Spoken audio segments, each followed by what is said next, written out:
Hey everybody, what's going on? Welcome to the channel, Tech with KG. Today we're going to talk about what every TV brand does great and what they do not so great. So we're going to see how they can improve, and we're going to go through the different TV brands and talk about their strengths and their weaknesses to hopefully get them to listen to make a better product at the end of the day. I'm going to go as raw as possible when it comes to my criticisms, so get ready because the gloves are off.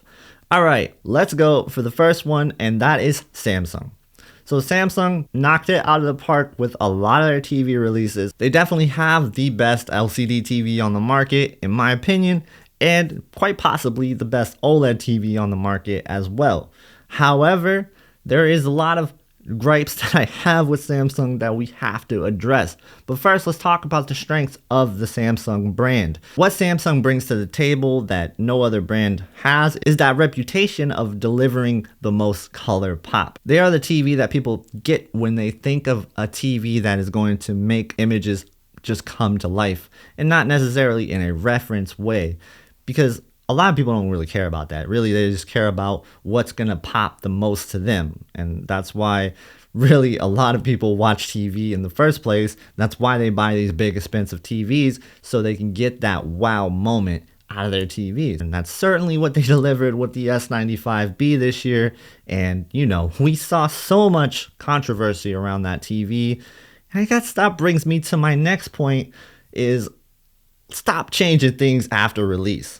Samsung, I really like what you do with your TVs, but changing things so much after release, unless there's something that is vastly broken, don't do it. Like, I don't care if it's not reference accurate. Don't make something now that is accurate. Think about the people who spent money on a Samsung S95B to get it calibrated, and then all of a sudden there's an update that breaks that because they wanted to do their own fix. I get it, filmmaker mode, you want that to be one of the more accurate modes. That's fine. I guess you could have just changed filmmaker mode, but then you went and changed movie mode. So now I guess you want two of the exact same modes that do the same thing. It's pointless to me. We've seen other brands do it, a movie day and a movie night. Something like that would have probably been more acceptable, but when you take away somebody's movie mode that they really liked with an update out of nowhere, it's like, what happened to my TV? If Samsung could learn one thing this year, it's stop changing things after release that don't really need to be changed.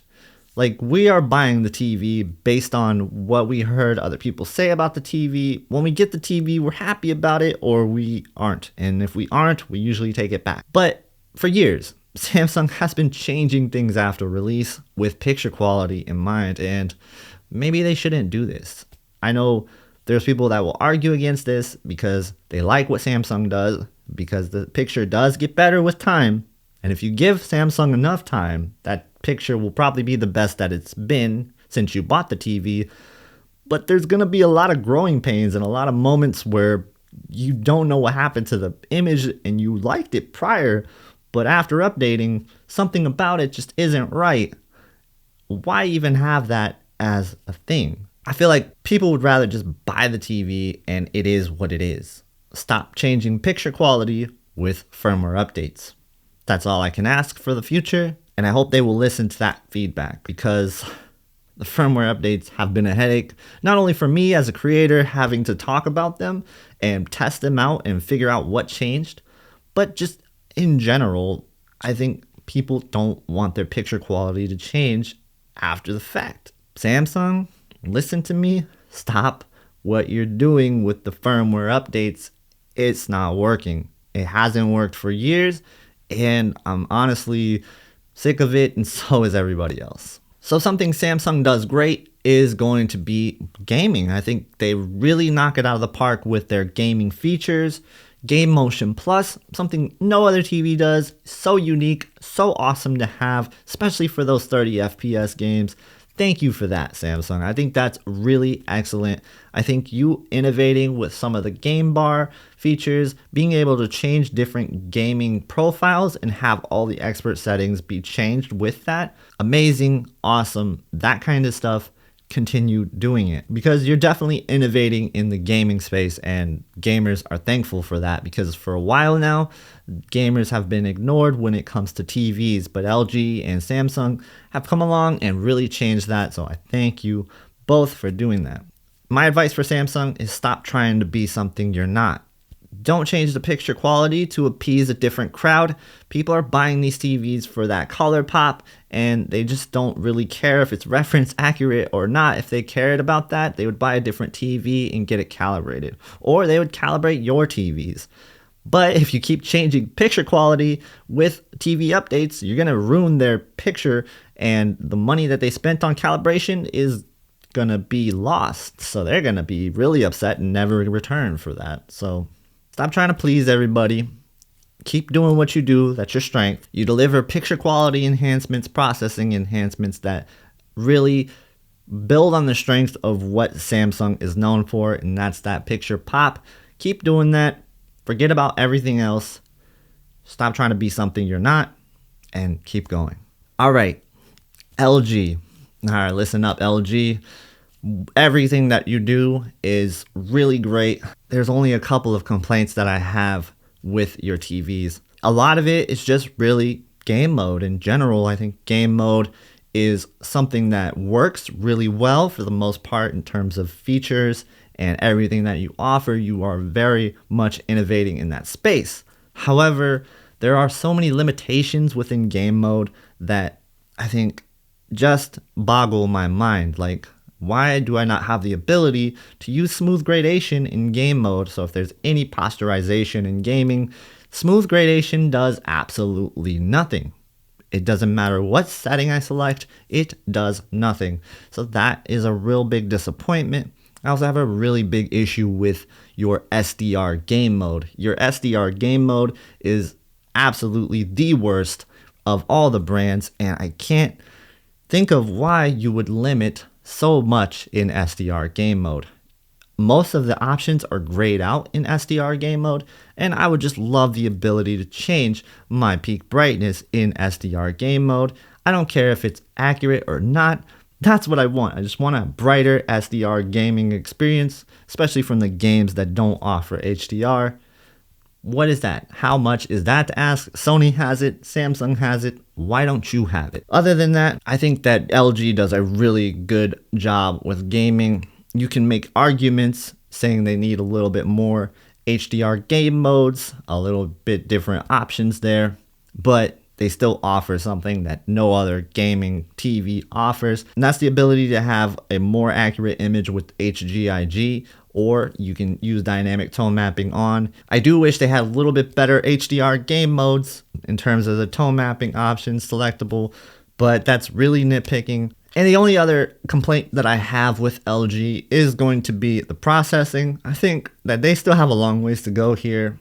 I don't see enough upscaling ability with LG, and I wish there was a little bit more that it brought to the table, because it feels like whatever you put into the LG TVs, you're getting almost the same image out, and that's kind of a disappointment. I was hoping LG would innovate a little bit more. Maybe that's just their intention. Maybe they don't want to mess with the creator's intent at all, which is respectable. And if that's the way that they want to go with that, then I understand that. But the other TV brands definitely do upscaling a lot better, and processing is a lot better on those brands as well. So if there's one category that LG can improve on, it is going to be the processing.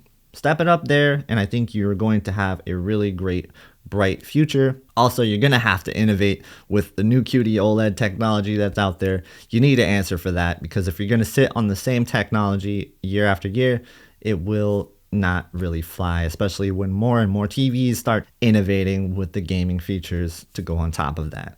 All right, now we got to talk about Sony. Sony, where can I start with Sony? I think Sony does a really amazing job with processing, upscaling. They're the king of processing, right? When I think of Sony, I think of the XR processor. And when I think of the XR processor, I think of that hand out of the grave from Sony last year, where 2020 was a complete mess for Sony, and they were just sitting on the old chips that they've had for a while now, not really innovating. And then 2021, they come out, they stick their hand out of their graves, and they're like, yeah, here we go. The A90J was the best TV of the year last year, and this year the A95K is the best TV of the year.